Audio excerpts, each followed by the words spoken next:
Hello, friends, and welcome back to another episode of the Juicebox Podcast.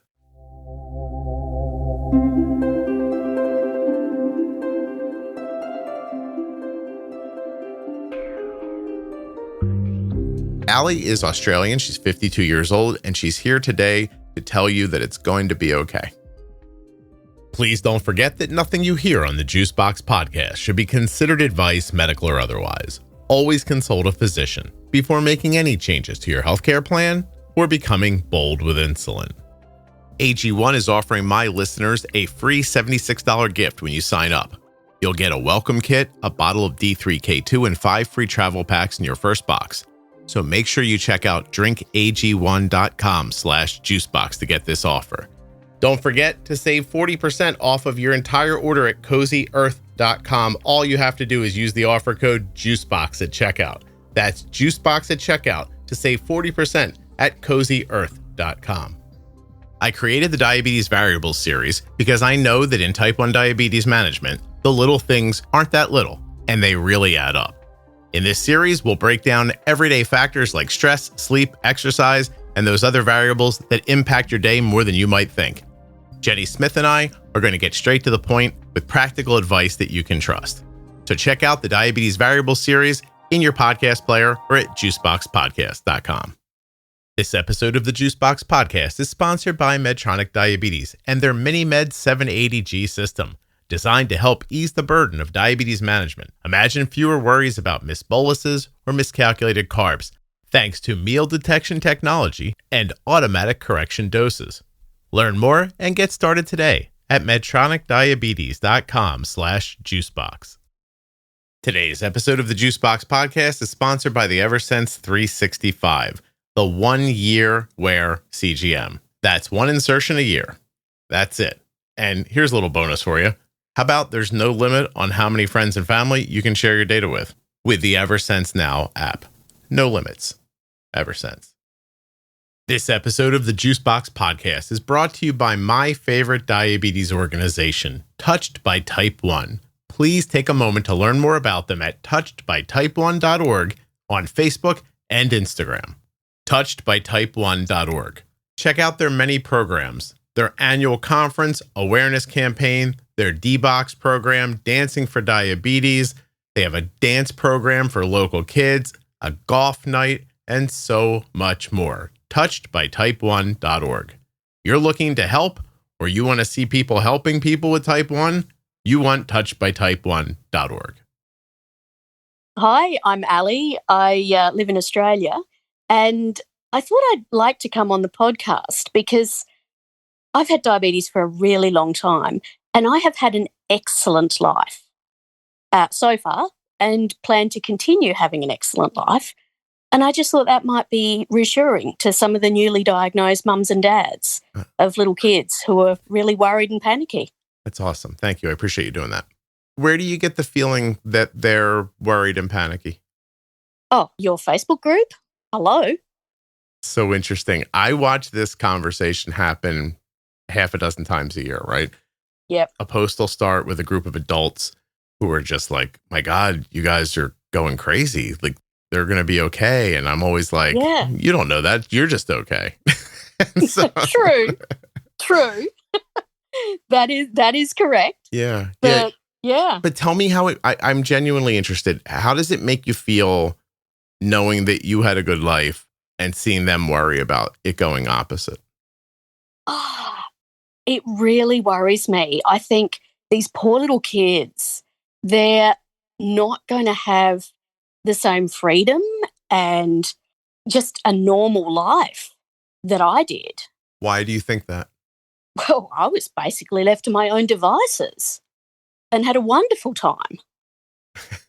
So in fairness, Allie, because your experience ended well, yeah. You're afraid that people who don't have your experience will end poorly? No, I think they will be very safe and well cared for and possibly have far more delightful glucose than I managed. Okay. But it's the whole, overprotected, over helicoptered parent thing. I'm playing devil's advocate. I'm going to go back and forth here on this one a little bit, okay? Yeah, sure. Do you imagine that people who grew up, that there's no one who grew up with somebody paying very close attention to their health that also felt free? I knew some people growing up, and I don't think they had the same experience I did. And I know some people growing up that probably had a very similar experience that I did. Yeah. And I kind of know who's got the better mental health. Yeah. Okay. Good point. If you were unwell physically right now, would you still be making this argument? If you had trigger finger and frozen shoulder and neuropathy, would you be on here? What would you say then, do you think? I don't know. I think I would be in quite a different space. Yeah. No, I know. Yeah. And that, I get it. I get it. People want the best for their kids and the best for themselves. Mm-hmm. But at what price? I don't know. What's the answer? Yeah. That's the question. I don't think there is. I don't think there is one, Right. to be honest. I know I have been lucky. That's genuinely how you feel? That you've maybe just lucked out a little? Yeah. Really? Yeah. But also, I can say confidently that my control was never awful. Why? How did you accomplish it? First of all, how old were you when you were diagnosed? I was 5. 5. And you told me before we started you're 52. So 47 years. Yeah. Coming up 47 years. Wow. Good for you. Yeah. And back then, obviously, well, not even obviously, were you even beef and pork? Pork. Yep. Insulin. Okay. And so you've transitioned through, you've seen a lot of it. That's for sure. Oh, yeah. Yeah. Yeah. What was your parents' reaction? Do you know, have you spoken to them in hindsight? Like, how did they manage? What did they think to do? Oh, yeah. My mum diagnosed me. She was not shocked and horrified. She was like, oh, great. Think the kid's got diabetes. Terrific. Here, pee in this clean glass jar and we'll take it to the GP. Why was she so comfortable around it? Other people in the family have it? No. She's just not a panicker. None of us are. So she noticed a few signs, and it was when I never got sick. I guess I started losing a little bit of weight, and she went, oh, that's abnormal for this kid. Yeah, drinking and peeing. Yeah, kid's got diabetes. How many brothers and sisters do you have? Just me. No kidding. Wow. You don't usually. So this is interesting. So is your mom still with us? Yeah. Oh, wow. Yeah. She's fighting fit. What did you say she is? Fighting fit. Fighting fit. Gotcha. Okay. Yes. Yeah. You don't normally see the mother of an only child be so chill. Yeah. I don't know why she is, but she is. Always has been. It's not weed, is it? No. No, she wasn't a hippie or anything like that? No. She spent the better part of the 70s trying to get stoned, and it just doesn't work for her. How many times did she try? Oh, quite a few. And then it was only, she eventually tried a water bong, and that worked. And all of a sudden, tomato and cheese sandwiches are the most hysterical concept ever. That's what I'm saying. Was your mom like a free spirit? Yeah. Yeah. Yeah. How about your father? Less so free spirit, but very chill. Okay. You know, you never let anybody see you panicking. Mm-hmm. Do you think that it's more just your mom's? Well, first of all, let me ask this. Are you chill like that? Like, what's your... Yeah. You more like her or more like him? Oh, look, people say we're clones, my mum and I, but my brain works probably a little more like my dad. Okay. Who had control of the diabetes? Like, was it both of them or one of them? Do you remember from being a kid? Today's episode is sponsored by a long-term CGM that's going to help you to stay on top of your glucose readings, the Eversense 365. I'm talking, of course, about the world's first and only CGM that lasts for 1 year. 1 year, one CGM. Are you tired of those other CGMs? The ones that give you all those problems that you didn't expect? Knocking them off, false alerts, not lasting as long as they're supposed to? If you're tired of those constant frustrations, use my link, eversensecgm.com/juicebox to learn more about the Eversense 365. Some of you may be able to experience the Eversense 365 for as low as $199 for a full year. At my link, you'll find those details and can learn about eligibility. EversenseCGM.com/juicebox. Check it out. Today's episode is sponsored by Medtronic Diabetes, who is making life with diabetes easier with the MiniMed 780G system. The MiniMed 780G automated insulin delivery system anticipates, adjusts, and corrects every 5 minutes. Real-world results show people achieving up to 80% time in range with recommended settings without increasing lows, but of course, individual results may vary. The 780G works around the clock so you can focus on what matters. Have you heard about Medtronic's extended infusion set? It's the first and only infusion set labeled for up to a 7-day wear. This feature is repeatedly asked for, and Medtronic has delivered. 97% of people using the 780G reported that they could manage their diabetes without major disruptions of sleep. They felt more free to eat what they wanted, and they felt less stress with fewer alarms and alerts. You can't beat that. Learn more about how you can spend less time and effort managing your diabetes by visiting medtronicdiabetes.com/juicebox. Mum spent the most time with me in the hospital, learning, obviously. But Dad, visited and everything. But the children's hospital where I was admitted for education was 2.5 hours away from where we lived. So he had to work. And so, Mum did, I guess, most of the learning and education. But day to day. Yeah, day to day, I was learning as well. So we counted the carbs and did the injections and peed in the test tubes and, That was it. And so for people how do you manage now? Like, what do you do today? Closed loop. It's a commercial closed loop. I'd actually prefer to use DIY, but the only real option we have is Omnipod, and they don't work for me. Okay, so you're not good. Was it maybe you think the infusion doesn't work for you? Just it leaks. Cannula? Dribbles down my leg or arm. Yeah, so I don't think that's the way you want to put that, Allie. Okay, fine. There is some leakage of insulin around the infusion site. It's Monday morning, it's early, and where you are is late. And I was like, wait, what is she saying? Yeah. All right. Okay. Fine. So you know modern management. And so you have a real that's my point, is that you have a real feeling for how it's been over the last 50 years, really. Yeah. Okay. And I use the latest and greatest now. Well, in Australia, the latest and greatest we have access to. I use CAM APS at the moment. And look, it's not the best fit for me, but it'll do for now. Okay. How did you go from being chill to using a closed loop system? What's the progression through that? My point, I guess, is that if your health was not an issue growing up and your diabetes didn't feel like an issue, why did you continue to, why didn't you just keep doing what you were doing, I guess is my question. Oh, well, because that would be 1 shot a day of Monotard. I didn't mean that far back. I mean... Okay, so I think I needed a little more flexibility as time went on. I only started MDI when I was just about finished university for the first time. And that was because I just needed a little more flexibility in exercise, food, that sort of thing. Mm-hmm. I needed even more flexibility and fewer 3 a.m. hypos a few years later.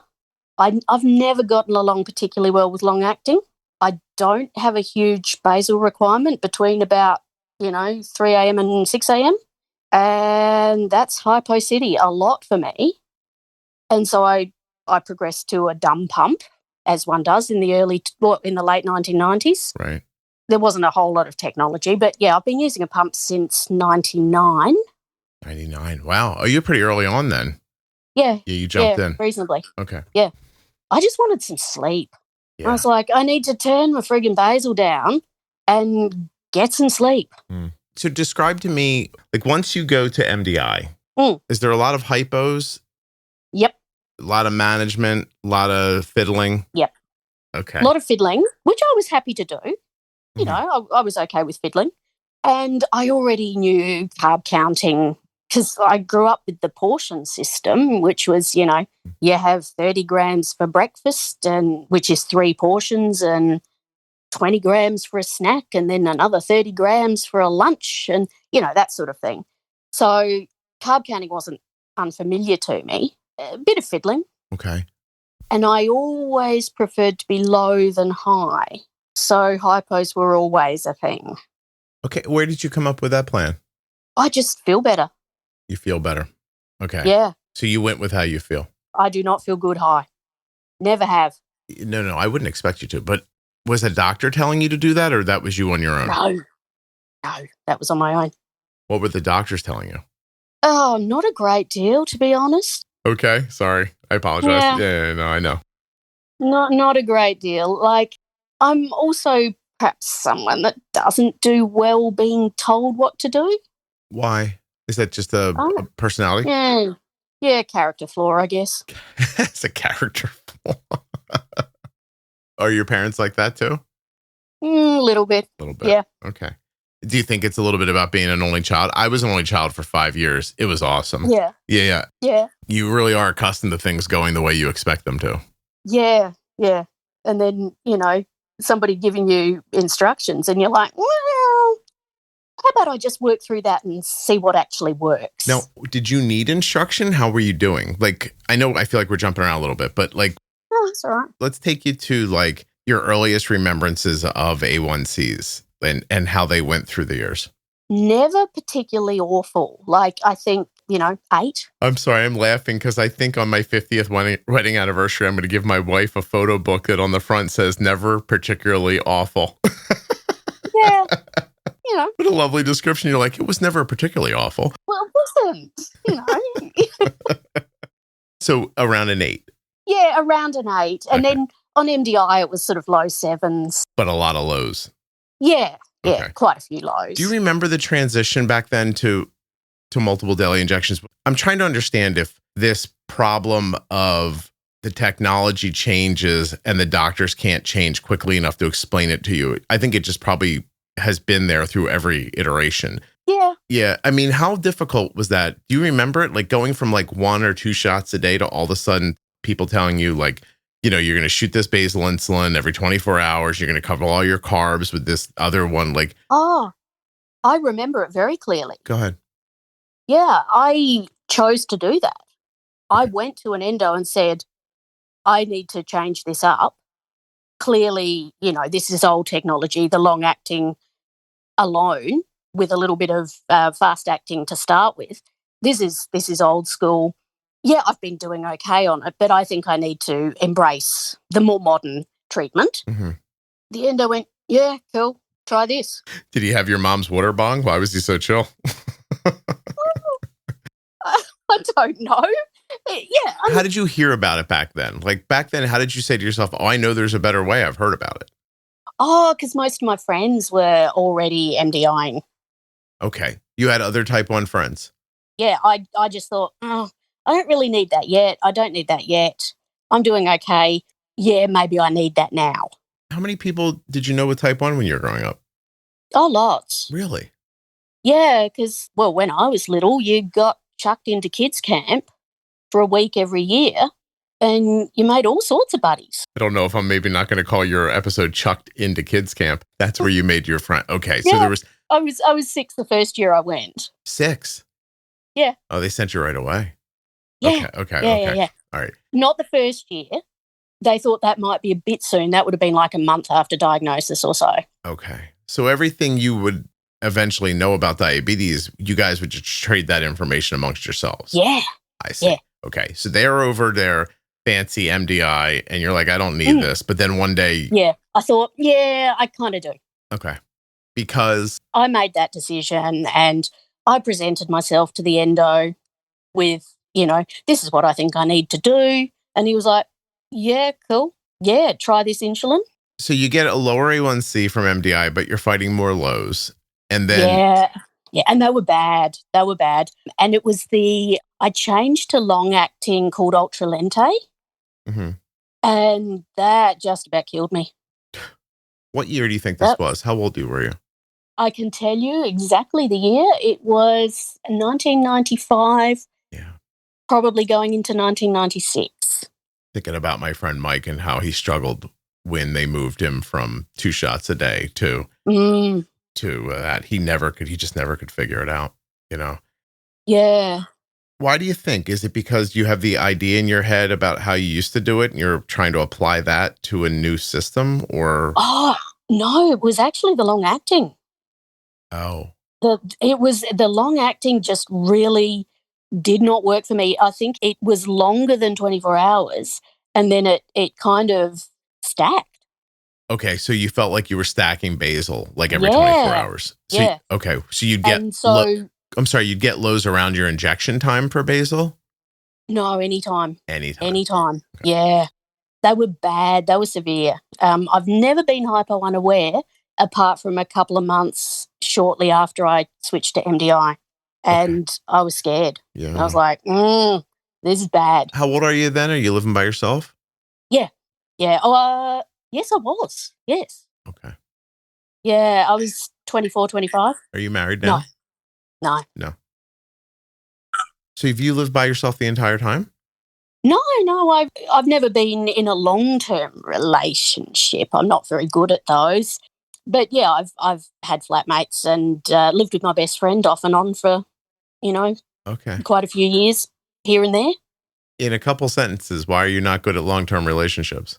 Don't really have a terribly long attention span. You're not a supportive partner? No, not at all. I realized that pretty early on. Have you ever, I'm sorry, I'm going to pivot here for a second. Have you ever been with someone that you wanted to be attentive with, but just couldn't be? Not really, no. No? No. Do you think if you found I don't want to say the right person because it sounds like we're making a rom-com, but if you found the right person, do you think it would change or do you think it wouldn't? Probably not. Okay. All right. Probably not. Do you think that's because you're an only child to some degree?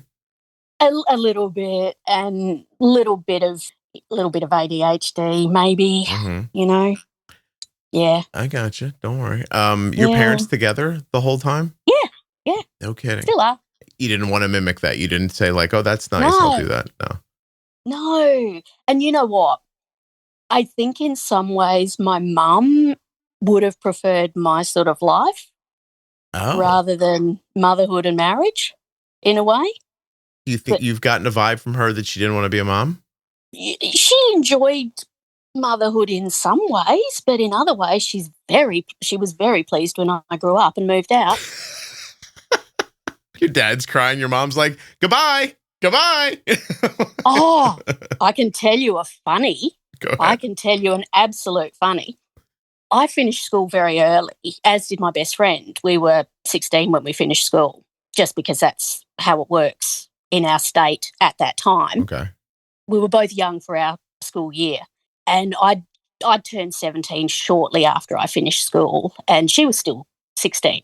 She got a job working for the post office and needed to move to the city.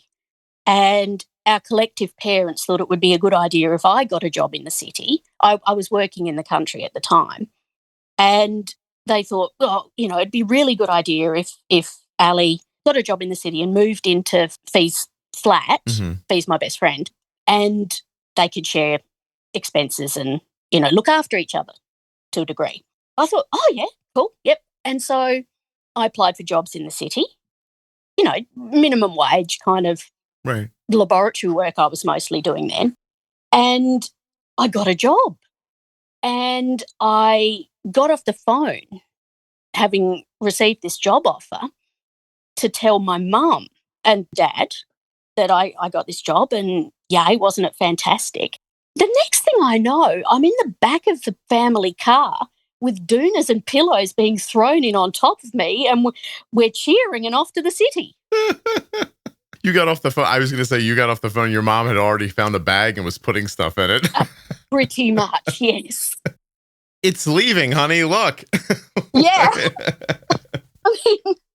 I mean, she says she was really excited for me. Mm-hmm. And because I think she'd wanted that sort of adventure. Oh, okay. Yeah. You were getting what she wanted. Yeah, you know. she had, because of when she grew up, she had certain expectations. Okay. Yeah. Did your dad, I don't want to be crass, but did your dad knock her up when they were young or something? No? No? No, Oh, okay. no.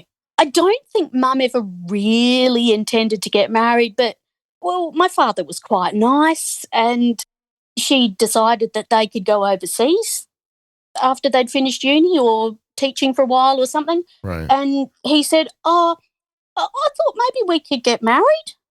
And she said, oh, yeah, okay, fine. They got married and went overseas. Aren't people funny? Like, like Yeah. boys are like, that one's pretty. And girls are like, that one's nice. Yeah.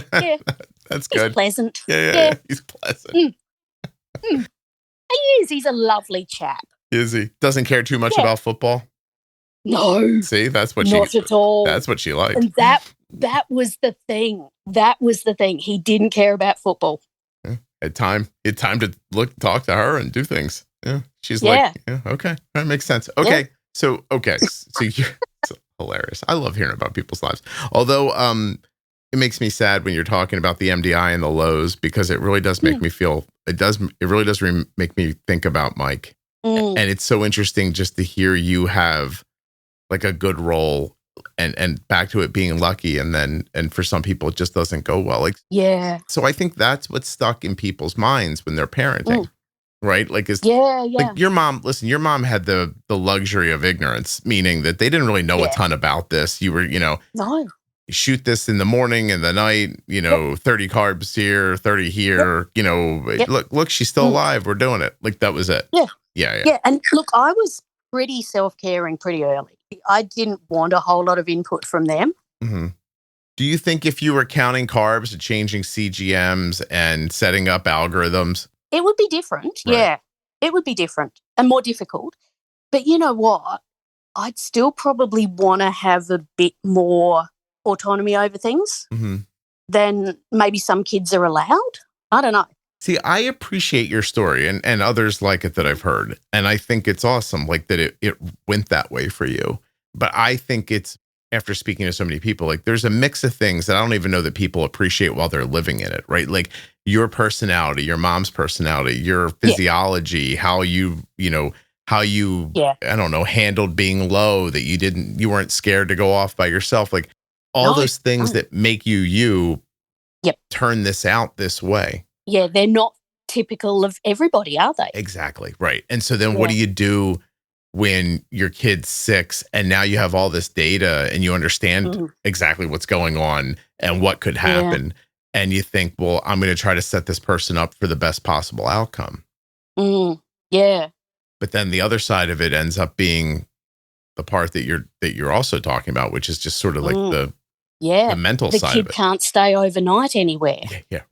By the kid's self, kid can't go on school camp.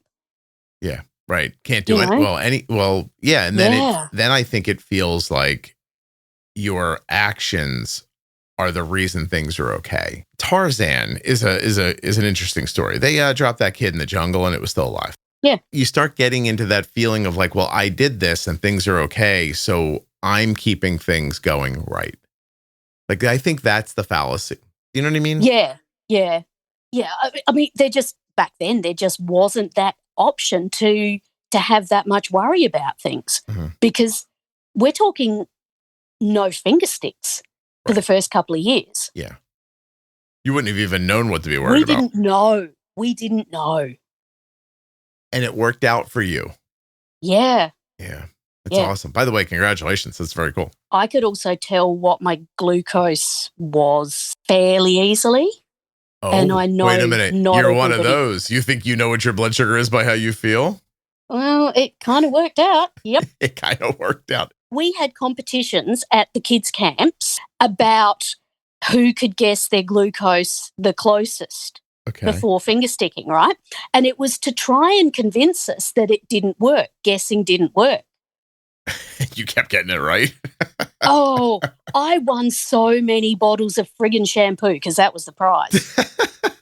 Allie, they would have given you that shampoo anyway, right? Like they didn't want you dirty. Well, I had like 6 bottles of it, and I'm like, do you want to share it around, guys?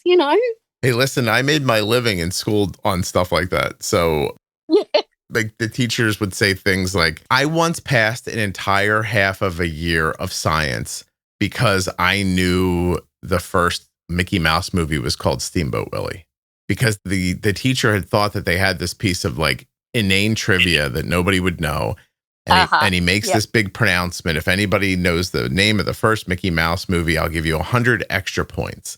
And then you could use those points in a way you wanted. So what I would do is I would get a bad grade on a test and then move some of my extra points over, or not do my homework and then move over the points. So I worked like those extra points were a savings account for me. And, so he's trying to be like funny, like, well, I'll tell the kids something they don't know. But it worked. I popped my hand up and I was like, Steamboat Willie. And he looked at me like, hey, what the So I took my points. I walked up to the board. I walked up to his book and I was like, I want to see you put them in there. And he put them all in. And I lived off them for the last half of the year. Perfect. Yeah. I didn't do shit that rest of that year. But I see what you're saying. Like they're trying to prove.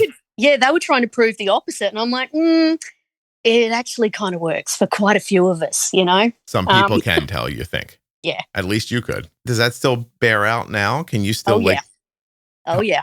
Like if I said to you right now, what's your blood sugar? You think you would know it? Yeah.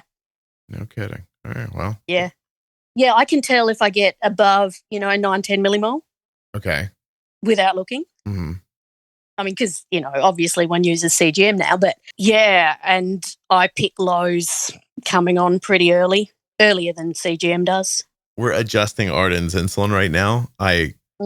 She's doing something. She's using Ovasitol every day.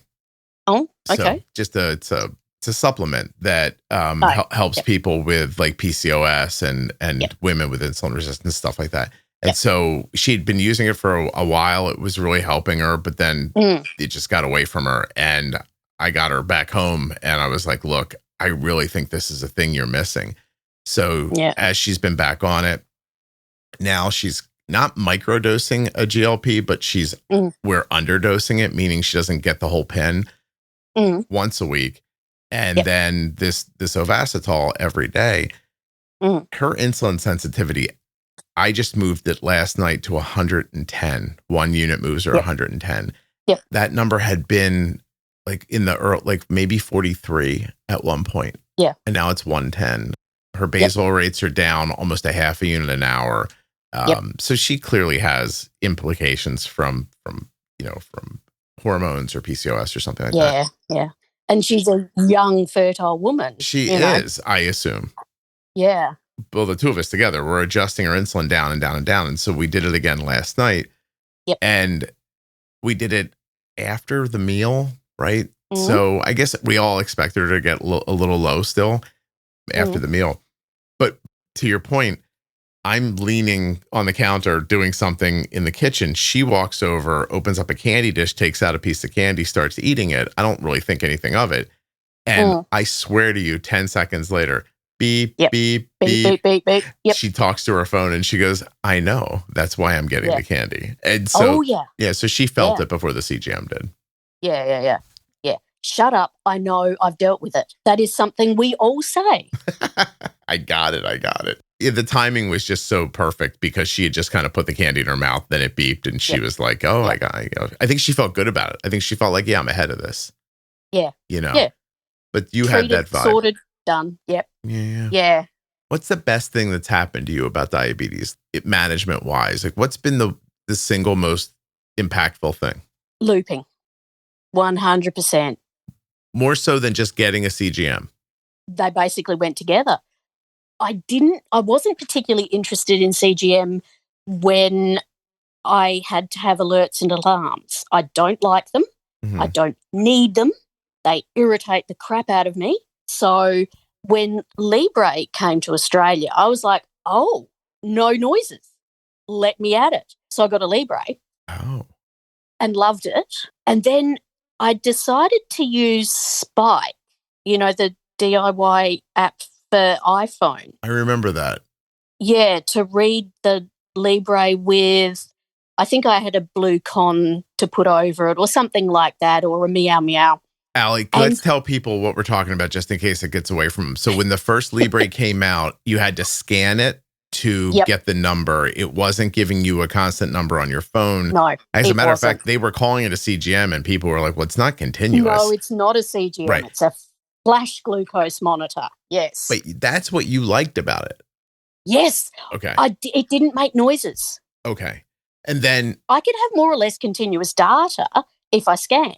But I was just a little bit curious. I don't dislike tech at all. Mm-hmm. So I read about, I think it was a Facebook group or something, and I had a Bluecon.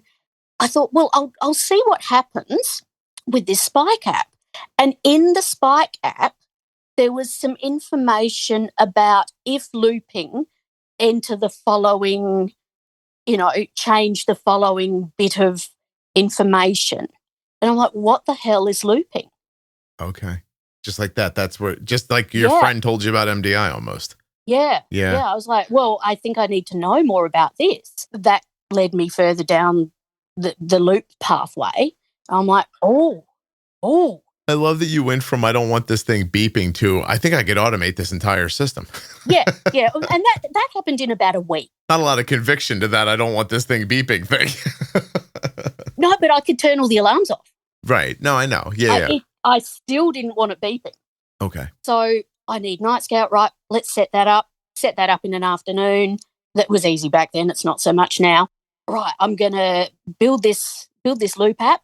And then I was working away at the time. I had a fly-in, fly-out job in a different state. And I flew home, and then I thought, I wonder if I've got one of these compatible pumps, one of these old pumps. Mm. And it turned out I'd had it in my bag the entire time anyway, because it was my backup pump. I had an old Medtronic 754. Okay. And I'm like, but I need a Riley link. So got a Riley link, and then we're all good. It's funny. I bet you most people don't even know those words anymore. I know. I mean, we're talking a while ago, but it's not that long ago. No, it's only 6-7 years. Not at all. Not at all. But when the DIY systems first came out, you had a very specific couple of pumps that would work with it. And the pump couldn't actually talk to the app on your phone. So that you had to have this link in between, which was this just like a Raspberry Pi, like just a little, and those are even probably words people barely know. But there was a thing you bought online from a guy. He made them. And there was eventually a group of people making them because there was a call for them. And they'd pump these things out to you, and it would let your phone talk to the link and the link to the pump and vice versa. Yep. Yeah. Yep. It's awesome. Yep. And you know what? I had dinner with a lass just on Saturday night, and she's still using an Orange Link with her loop setup. With a friend of yours is still doing it. Yeah. Yeah, it's nice. It's nice that it works. Yeah, Yeah, it does. Yeah. It's awesome. And that, honestly, that was just like, that was mind-blowing. And it put me in contact with people with a lot of knowledge and a lot of ideas and a lot of really good common sense. Mm-hmm. That was mind-blowing. Yeah. It's wonderful how many people are out there doing stuff like that. Yeah. It really is. I didn't actually change my HbA1c much by looping. Because you were already doing pretty well, or because it wasn't working that well? Well, it was already low. Like it was quite low. And I was doing fine, but it made life easier. Yeah. So much easier. Sleep, right? Sleeping overnight. Sleep. Yeah, not having to, think, oh, crap, I, forgot to bolus for X, Y, and Z, Mm-hmm. Oh, look, the algorithm's actually taken pretty good care of that. And yeah. Yeah. No, I mean, the difference between forgetting to bolus on a dumb pump, like you said, or on an algorithm, honestly, it's the difference between like a 200, 220 blood sugar and a 400 blood sugar. Yeah. Mm. It's pretty awesome. It's amazing. And I don't even get that high. I maybe get to 180. Yeah. Maybe 200. Mm-hmm. I am fairly freakishly sensitive to insulin. You said Arden's was 110 110? now. Yeah. Yeah, mine's closer to 180. Wow. Yeah. Are you very tall? How much do you weigh? I am a short, stocky little Muppet. Yeah. But I'm also very active.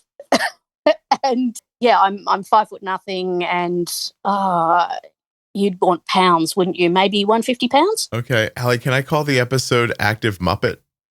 Yeah, why not? Okay.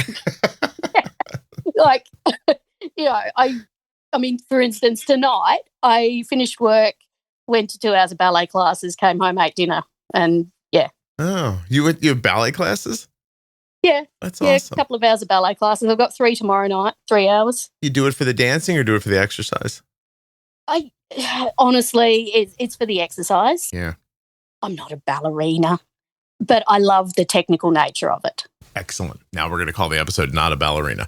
Yeah. Tell me, you have a list here of, you're talking about, let me see what you said here. The disaster that is having type 1 and trying to access good general health care without people making dangerous assumptions that everything is related to your diabetes. Hospital nightmares. What has gone on over the years? Oh, well, I have actually been quite lucky in terms of that sort of thing, but I hear so many horror stories. Mm-hmm. For instance, young woman goes into hospital for an elective semi-cosmetic thing, like a vein stripping, for instance. Mm-hmm. They take her pump off because that's policy and don't replace it with anything. Oh. Yeah. Major public hospital. Is somebody you know this happened to? Yep. Yeah. Were they okay? Yeah, she got out, but they wouldn't even bring her pump back. So do you think they just didn't understand that she had type 1? Yeah, they don't. They don't. Once you hit 18, they don't get it. Yeah, I guess so, right? Everybody's type 2 because everybody's type 2. And, you're not eating, you'll be okay. And we don't want this pump on you because it'll make you low because you're not eating. Yeah. I see. Yeah. I see. They don't understand it. And there's no real sort of oversight, certainly in public hospitals. If you're going in for, say, orthopedic surgery or, gastrointestinal surgery, the endocrinology team doesn't necessarily get involved. Okay. Really? Yeah. Yeah, they don't. Say if it's a day surgery. Oh, like in and out. Yeah, in and out. I see. But there's a lot people can stuff up in, 5-6 hours. Sure. A lot could go wrong. Yeah. But you've been okay. Like, have you been in the hospital and you've just managed it on your own, or? Yeah, but the only situations I've had are, injuries and orthopedic stuff. Okay. I've been very, very healthy. I've, had a lot had of luck. A fairly blessed sort of life. Yeah. But yeah, I'm a bit injury prone. I break things and need to have things put back together. Allie, is this a cry for help or do you actually get hurt a lot? What's happening? No one's hurting you, right? Martial arts, gymnastics, No kidding. that sort of thing. It's awesome. You know what? You're making not being married sound really attractive to people. It's fantastic. It's the best fun. So you know what I really want to, I'd like to talk to you about some more is that everything you put on your list about that wanting to talk about is stuff that you're worried about for other people. Yeah. Yeah, I'm fine. You're fine. You're like, I'm okay. Yeah, I am. I legit am. I'm cool. Yeah. So is it fair to say that your message to people is that try to let it be okay? Yeah. And if it is, then great. And if it needs more attention, then give it more attention. Yeah. A lot of people talk about fighting and being a warrior and all of that sort of stuff. I don't actually think diabetes works like that. You kind of got to go with it. I do agree. It's a lot about being flexible. Yeah. Not fighting it, but being a part of it. Just responding to it, Mm-hmm. It's sort of more like a dance than a fight. Yeah. If we're going to go on with your analogy, I like the idea of it being a dance that you're leading. Yeah. Right? Yes. You've got to lead it. You've got to tell it where to go. Mm-hmm. But, if you're constantly uptight about it, well, that's going to shoot your cortisol up and, mess with things. No, of course. You're not unfeeling for the idea that some people just have anxiety or are more kind of prone to worrying, but yeah, I don't understand it, but I get it. Mm-hmm. I mean, no, I don't get it. I get people are different. Yeah. No, listen, I'm right there with you. I try people, if you listen to this, you hear me, I'm trying very hard to understand that other people that are different than I am. Yeah. But yeah, it's one that I have just a hard time wrapping my head around in my personal life or, here on the podcast or anything like that. Just, it sucks to have a thing impacting you that you don't want. That's, not a decision you made. But you think you have a little ADHD. Oh, yeah. Yeah. Not diagnosed, not formally, but I've been repeatedly told. I've been repeatedly told. Yeah. Do you have any other autoimmune issues besides type 1? I have psoriatic arthritis, probably off and on since childhood, but it really hit home when I was in my mid-30s. Where do you feel it the most? Hands and feet, mostly. But then, I'll get focuses of, a tendinopathy in a shoulder or something like that. Does it come and go? Yeah, but it comes and it stays for months. It's troublesome. Need steroid shots occasionally, which is, bit of a disaster glucose-wise, but, it can be dealt with. I take biologics for it, which I think has kept me pretty comfortable and active. Which one? I take Xeljanz. It's a Janus kinase inhibitor. Yeah. How long have you been doing that? Probably 10 plus years. No kidding. And it's still helping you. You haven't had to change meds or anything like that. I have not. That's awesome. No. I'm pretty lucky. The first one I tried, the first biologic I tried, I'm like, oh, this is a miracle. Yep, cool. So your wrists, hands, feet, ankles, like that? Yep. And then sometimes your shoulder feels like what? Yeah, like shoulder pinched? or hip, or I've even had knee tendinopathy, which is weird, Mm-hmm. How'd you get your diagnosis? I came back from a trip to South Africa on a flight, and I'd felt perfectly fine when I hopped on the flight. And when I went to disembark, I couldn't hold my suitcase. My hands were so fat and red and swollen. I thought, it must just be a reaction to the anti-malarial tablets or, whatever. Mm-hmm. But it didn't go away for months. And I was working in a fairly technical job at the time, and it was quite problematic. And so eventually I saw a rheumatologist, and he looked at my hands and went, yeah, you've got psoriatic arthritis. Cheers. Take these. Wow. Jeez. How quickly did it take the medication to work? Well, initially, I didn't need a biologic. I just used a disease-modifying anti-rheumatic drugs, hydroxychloroquine and sulfasalazine, and got a fairly quick remission. So about 2 months. Okay. Yeah, and that was really good. And then I stayed pretty good for 10 years. And then I broke a finger and needed surgery, and that set everything off again. Do you get the psoriasis as well? No. No. Well, maybe a little patch on my left elbow, maybe. Okay. It's not convincing. It's hard. It's not convincing. Do you get any fatigue from it? Don't know. I get tired because I do far too many things and don't sleep that well. How long have you not been sleeping? Yeah. Wait, have you not slept well your whole life, or is this like a perimenopause thing, or? Not a good sleeper. Not a good sleeper? I'm such an awesome sleeper. I'm bragging now. I just close my eyes and I go right to sleep. Oh, I wish. Oh, yeah. I'm awake right now, Allie. I know it's late where you are. It's early where I am, right? And I'm awake now. I'm ready for the day. I'm fully energized. I have no problem at all.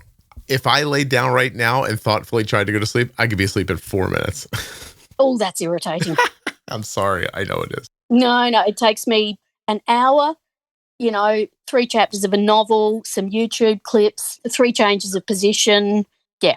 I know. I watch my wife try to go to sleep. Don't worry. Yeah. I'm just like, I know it pisses her off, but I'm like, look, I tried to sit up with you for a while, but this is it now. I'm going to sleep now. And I'm like, gone. Oh, yes. Yeah. No. Anywhere, anytime, just let me know where you need me to fall asleep. I'll fall asleep. If you bet me money, I could probably fall asleep while driving if I tried hard enough. Oh dear.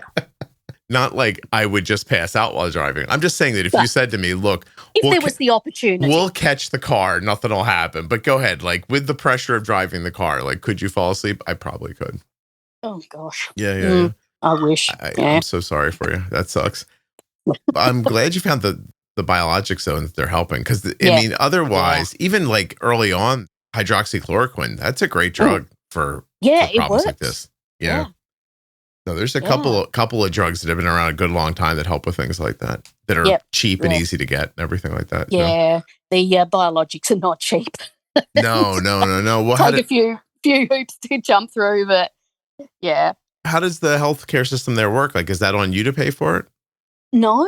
If one's rheumatologist fills in the correct paperwork every 6 months or so, I just pay a normal prescription price, which is $30 Australian per month. That's awesome. Yeah. So we're pretty lucky here. We have so much access to insulin. It's not funny. I feel so sorry for you Americans with the health insurance and, not getting things written out properly. So people are running short and, it's dreadful. It sucks for sure. Anybody who's impacted by it, it's just an extra struggle, an extra thing to worry about. And on. Like, I often wonder, like, when you see people worried about their kids like that, if it's not part of that too, like we got to take really good care of you and teach you what to do because, you also have to learn how to like navigate the healthcare system, and you're going to have to get a job with insurance and, everything else. Yeah. It's such a pressure. Yeah. I want to tell you, I think that it's really great to hear you talk long form, because if you see the conversations that we started off talking about online, where somebody's like, look, I just like trying to get across, like, just chill out a little bit. Someone's going to be like, like, go to hell. And then like, like you're going to get my precious sacred little poppet, needs my constant attention because they're special. It also doesn't help that you don't have kids and you're an only child when you're talking about it. Yeah, I know. Yeah. Yes, you're like, what would I know? Your kid's not that special, but the people listening are thinking, well, yes, they are. And they're right. They are special. They're kids. I know you're kidding. I know. Yeah. But it's just an interesting, like, that conversation becomes very contentious. It's predictable by me because I've seen it. I've seen it so many times. And I understand it from both perspectives. Like, I want adults to hear what the parents are saying, and I want the parents to hear what the adults are saying, because there's so much value in both of you being in the same group. Like, so many people, what do I get all the time? There's no adults in here. It's only parents. And I'm like, no, there's a lot of adults in here. They don't talk as much as the parents do. No. Right. And then, when you hear someone come in and leave good advice behind, it's always valuable. Somebody eventually becomes flippant. If somebody eventually becomes flippant, that's not a good path. But I also think that there are plenty of adults who give their advice, and sometimes the parents want to be offended by it. I don't know, like, it's a weird way to say it, but their little poppet is sacred and precious. Wait. Well, you feel like you're on the moral high ground, I guess, while you're having the conversation. Like, I'm just trying to protect the kid here, which is not invalid. I'm not saying that. No. I also think it works back and forth too, because I see a lot of adults who will say, there's nothing here for me. It's just parents talking, except there's a ton to take from that. Yeah. Because you guys are older. You live through a different time. You don't have the same focuses, or maybe even the same understanding of it that somebody who's just been dropped into it does. And then on top of that, someone who's just been dropped into it that feels the pull of taking care of their kids, they might have a very specific understanding of something. And if you can get past the argument like, they're a kid and I'm an adult, so it's not the same. It is the same. It's how insulin works. Yeah. The advice is always the same. It works for anybody. You take the nature of insulin and the way diabetes is from someone else's perspective, listen to their perspective, and then try to see how much of it is valuable for you. And that works both ways.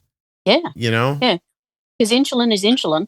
Exactly. But everybody gets not everybody. Actually, it's not everybody. It's hardly everybody. It's barely anybody. But when it's a couple of voices in a conversation, it feels like everybody. Yeah. I always try to remind people, like somebody said to me the other day, this group is whatever they say, like this. And I say to them, there are 125 new posts every day in here, 8,000 comments and likes every 24 hours, 57,000 people as of right now.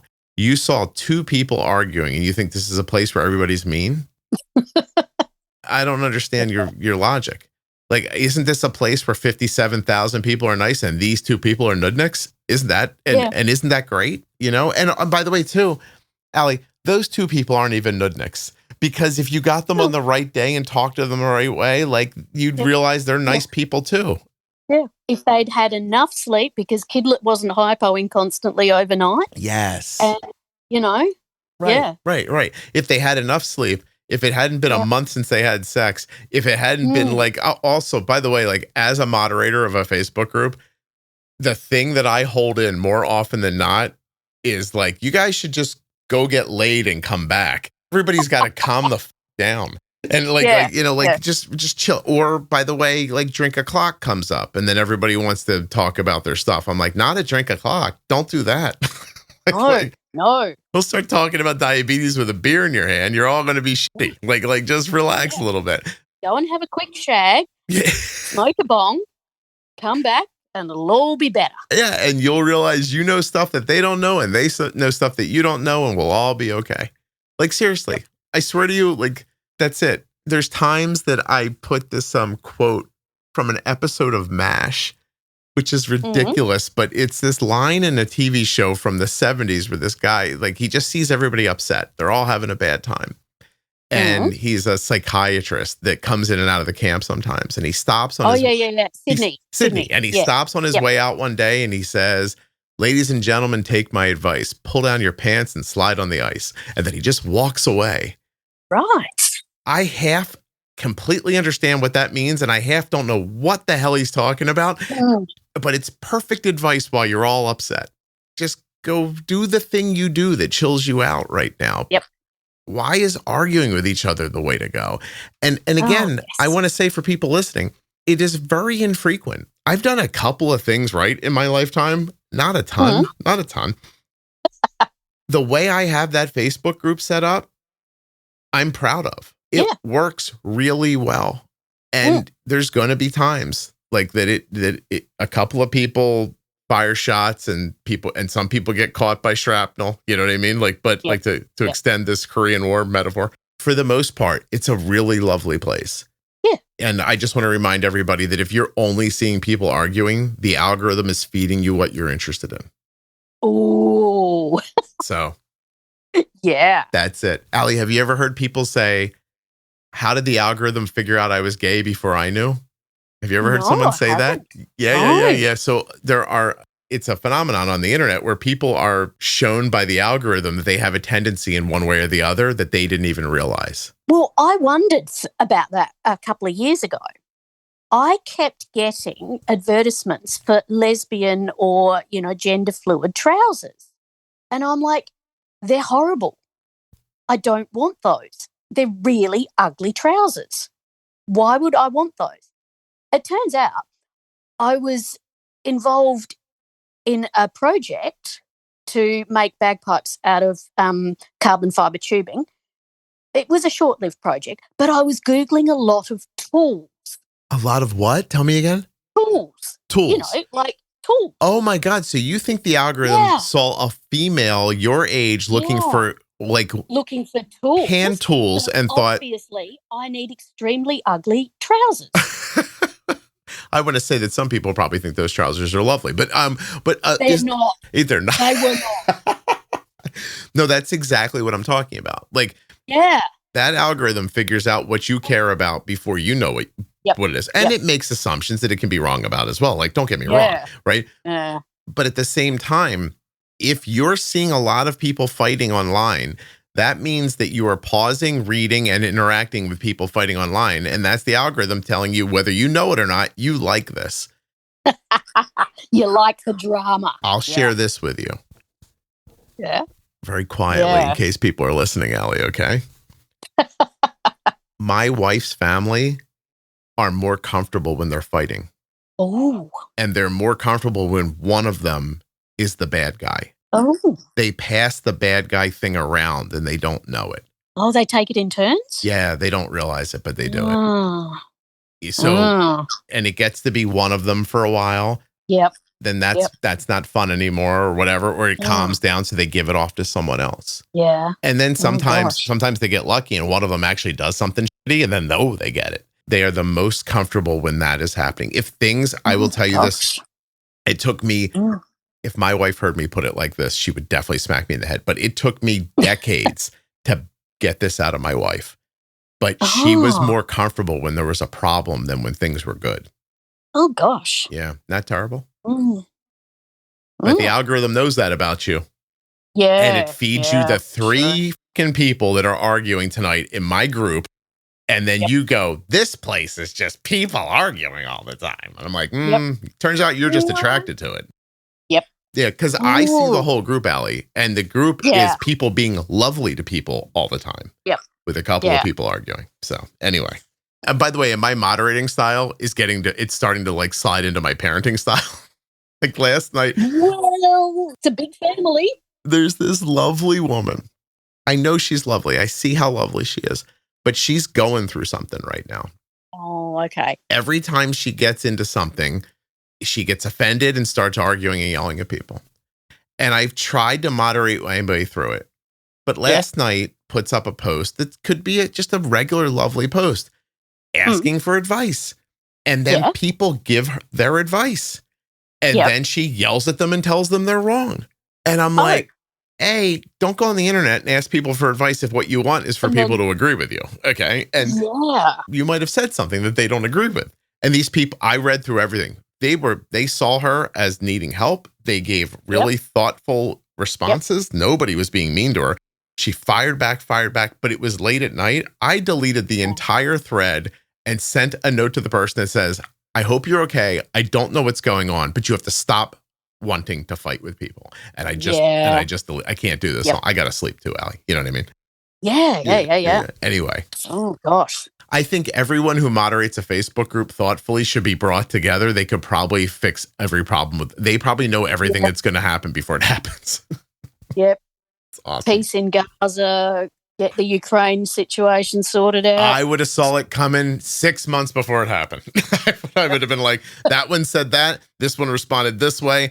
It must be Thanksgiving. That's, by the way, how it works. Like everyone starts to lose their mind right before Thanksgiving. Oh, okay. And then it travels through into Christmas.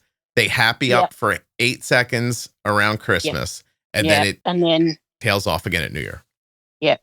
Decompensates. Yep. And then now January's almost over and everyone's coming out of their haze now. And then and everybody will be a little quiet. February, March, spring will come, and then everybody's as happy as can be. Right until they realize their kids are going to stop going to school. And then and they've got a whole summer to deal with. And then it gets a little off kilter, but then a lot of people go into like I don't even know how to put it. The summertime they go away in their heads. They give it away, if that makes sense. Yep. And then they're great through the summer. Even the fall. People love the fall. But when they sniff Thanksgiving, that's when it happens again. That's late November, isn't it? Yep. Yeah. Yeah. We don't have that here. No, you're lucky. Because all you get is turkey and potatoes and anxiety, apparently. I don't know. But I know how people are going to act in a group based on the time of year. Oh, okay. It's really interesting. So, and it's consistent because I've been doing it for so long now. Like it just happens. So we get ahead of it. Like we try to like move people in a better direction, give them like happier things to look at, like the whole thing. It's really purposeful. So. Yeah. Look, puppies, kittens. Oh, yeah. I'm trying to help you guys fight against your inner demons or whatever it is that we've, your maybe personal human algorithm, maybe. I don't know. Yeah. Anyway, anything we didn't talk about? Weird. What? People are weird. Well, people are weird. Yeah. Look, I can look at it that way. There are times I do. There are times that I'll be like, man, what is wrong with that person? Just like, But then when you really look and you see, it is what you talked about. There's a reason. Yeah. I'm going to go out on a limb here and say, I don't think there are bad people. I just think there are people that are in so many different bad circumstances that the only reaction that's left is the one they're having. Yeah. Yeah. You know? And that's just to strike back. I think so. Like because I've seen really terrible things and I've seen lesser versions of it. I don't know what I am. Am I a pacifist? Is that possible? Because when I look at them from 100 yards, when I step way back, I don't see bad people. I just see people in some version of hell, and this is what they're doing to get through it. Yeah. I don't know. It's something. Anyway.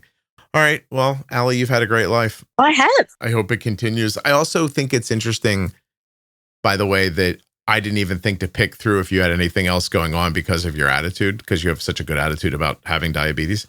But, arthritis is no laughing matter. This is awful. I think I prefer that I have diabetes maybe than somebody else. Really? Because I'm okay with it. I mean, it's not fun. Sure, I'd love to get rid of it, but I guess I've been blessed with the physiology and genetics to be able to deal with it reasonably well. Yeah. No, I've come to believe that too. Like some people just get a good, a better mix. Yeah. Yeah. And my parents and grandparents are ridiculously long lived. So, Yeah. Look at you. I mean, my father is 81 and still working. Do you worry about being older with type 1? Oh, yeah. Yeah. Yeah. Yeah. Yeah.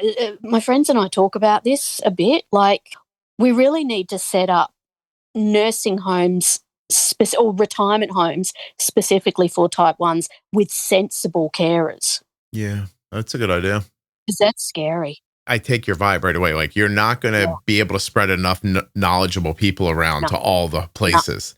No, we're not. We need to consolidate. Yeah. One of my school friends has a mum. She's now in her mid-80s, and she developed type 1 when she was in her late teens. Okay. She's in a nursing home now because she's physically very frail, but thankfully she's still able to self-care. Good. Yeah. Yeah, so she's got a pump and a CGM and all of that. But if she had Alzheimer's... No, they'd put her on they probably put her on a once a day. Yeah, just basal, and then let her drift away at her time. This is a thing that a lot of people around me, even privately, talk about all the time. Like, I don't mean personally, even like just people, we're always thinking about ways to help people with type 1. And it's a big concern about people getting older and not being able to see their pumps. Like pump companies, no pump company puts any effort into a pump that an older person can use easily. No. Right. No, because where's the market? Yeah, Old people aren't sexy. Right. And they're also not a long-lived market. No. Either. Yeah. That's why you don't see any cars marketed towards 75-year-old people. Like, No. They drive 3 miles a week, and that's only going to be for another month and a half. Well, that's where the sexiness is in the home for people with type 1. Yeah. Right? Yeah. Plenty of people with diabetes. Like, why not make a diabetes-specific place to help them? Yeah. Get sensible carers and, Yeah. And you could even extend that into maybe daycare. How do you mean? Like, for little kids. Oh, yeah. Well, you got to have enough of them, too. Yeah. It's tough. Yeah, you got to, Right. And that could be tricky. But, certainly where I live, there's probably not the population density. Yeah, I live in a capital city, but it's still only 1 million people. Can you imagine the beeping 20 minutes after snack time at a type 1 daycare? God, yeah. A lot of beeping. Hey, can I ask one last question before I let you go? Sure. Do you like me? Like, how do you know about this? How do I know about the podcast and all that? I first heard about it when I was knee-deep in loop territory. Okay. And I didn't really have time then, but then I worked out what podcasts actually were and started listening. And then I found the Facebook page. Okay. Yeah, I've drug a lot of people into listening to podcasts that I don't think ever would. I didn't know what a bloody podcast was. But I mean, like, I don't have type 1. Why is that okay with you? You've got sensible advice. Okay. And look, I mean, to be honest, I haven't been through all the, the technical series. Oh, you like the stories? I like the stories. Oh, yeah. Okay. Because I've kind of done the technical stuff. I've kind of figured it out. That's not to say there's nothing to learn that I. No, I understand. But yeah, it doesn't feel like a focus for you right now. No. Awesome. No, I love people's stories. Yeah, that's awesome. Well, yours was great. I appreciate you adding it. Oh, thank you. I just hope I can reassure some of the parents that are really struggling out there that their kid is probably going to have a really good life. Yeah. It's funny the way you put that is exactly how I would say it. Like, don't worry too much. It's probably going to be okay. Yeah. I mean, the thing is, we can't predict the future. Mm-hmm. We don't know what society is going to be like in 20 years, do we? Well, yeah, that's a good point. Like, because like using as an example, like I put up an episode today with this guy using the eyelet pump. Yeah. And he's doing really well. Like, doing really well, saying normal meal, smaller than normal, larger than normal. I also put up an episode with that same with the company like a week before. Yeah, I listened to that one. Yeah, and I pushed a little bit. I was like, "Are you guys going to keep trying to make this better? Because I think you should, and I think it would be a big deal.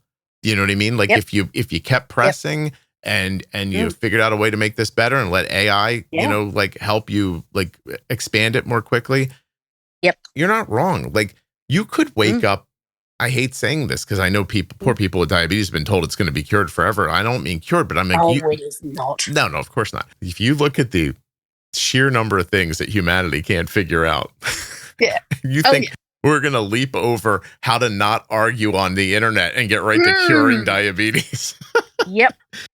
That's it. Yeah, you're all lucky that it's going this well. Yep. But my point is that if you don't think that 5 years from now, all these pumps might not be making insanely accurate insulin decisions with less input from you.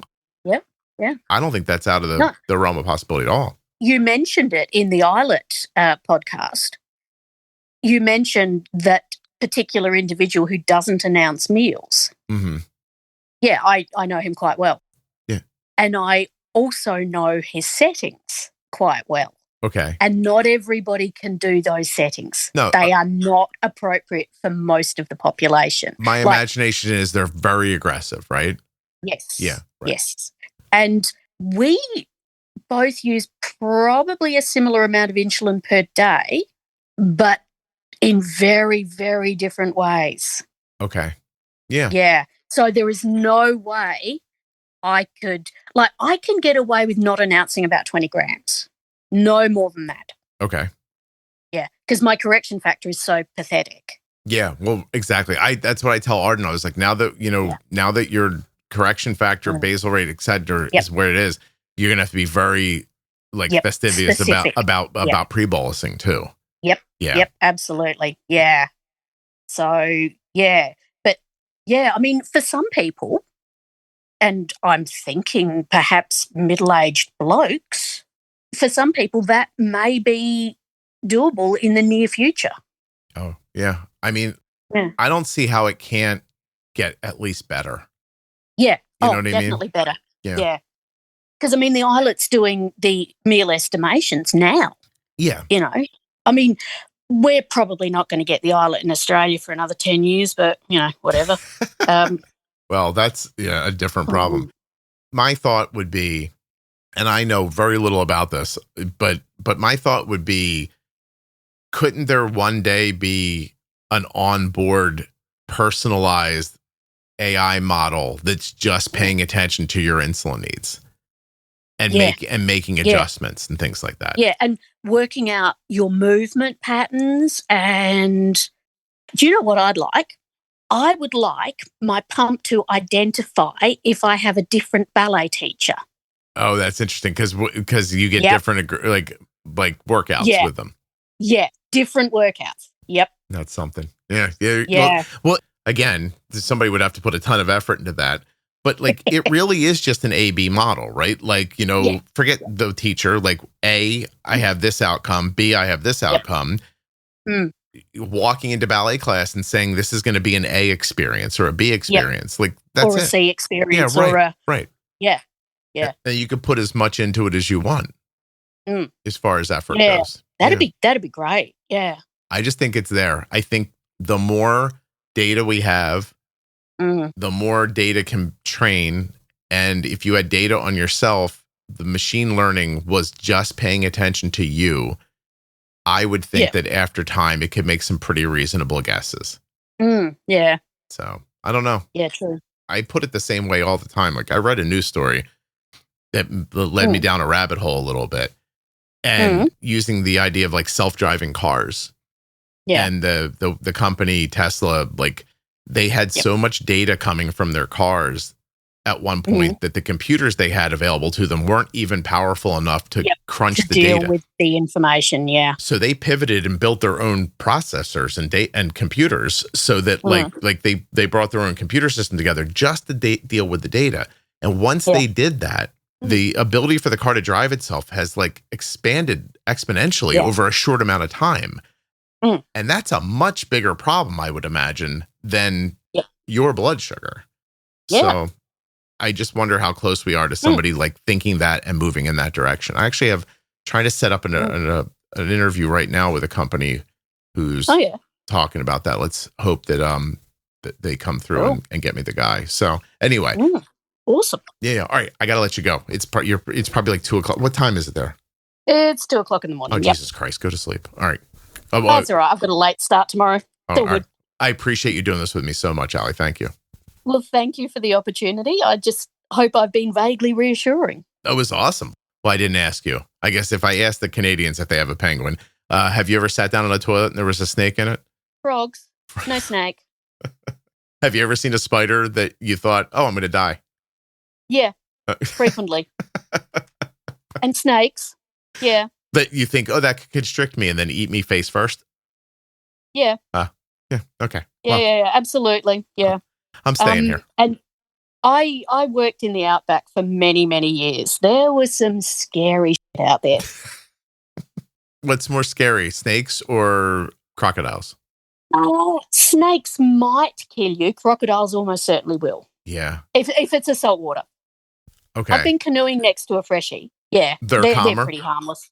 How about sharks? How many times have you been on a beach and somebody's yelled shark? Never. Awesome.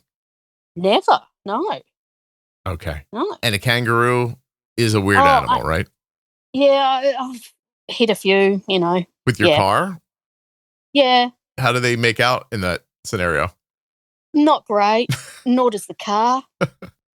Our deer are crazy. Like, similar concept. Yeah, they'll wreck your car and get up and walk away. Yeah.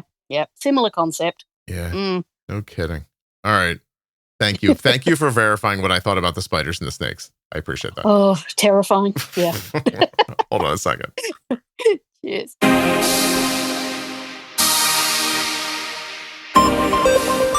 This episode was sponsored by Touched by Type 1. I want you to go find them on Facebook, Instagram, and give them a follow, and then head to touchedbytype1.org where you're going to learn all about their programs and resources for people with type 1 diabetes. Are you tired of getting a rash from your CGM adhesive?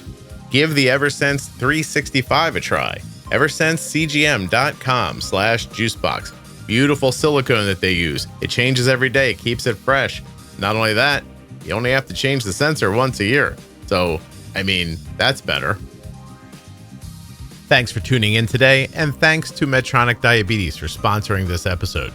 We've been talking about Medtronic's MiniMed 780G system today, an automated insulin delivery system that helps make diabetes management easier day and night. Whether it's their meal detection technology or the Medtronic extended infusion set, it all comes together to simplify life with diabetes. Go find out more at my link, medtronicdiabetes.com/juicebox. Thank you so much for listening. I'll be back very soon with another episode of the Juicebox Podcast. If you're not already subscribed or following the podcast in your favorite audio app like Spotify or Apple Podcasts, please do that now. Seriously, just to hit follow or subscribe will really help the show. If you go a little further in Apple Podcasts and set it up so that it downloads all new episodes, I'll be your best friend. And if you leave a 5-star review, I'll probably send you a Christmas card. Would you like a Christmas card? If you're looking for community around type 1 diabetes, check out the Juicebox Podcast private Facebook group, Juicebox Podcast, Type 1 Diabetes. But everybody is welcome. Type 1, Type 2, gestational, loved ones, it doesn't matter to me. If you're impacted by diabetes and you're looking for support, comfort, or community, check out Juicebox Podcast, Type 1 Diabetes on Facebook. The episode you just heard was professionally edited by Wrong Way Recording. wrongwayrecording.com.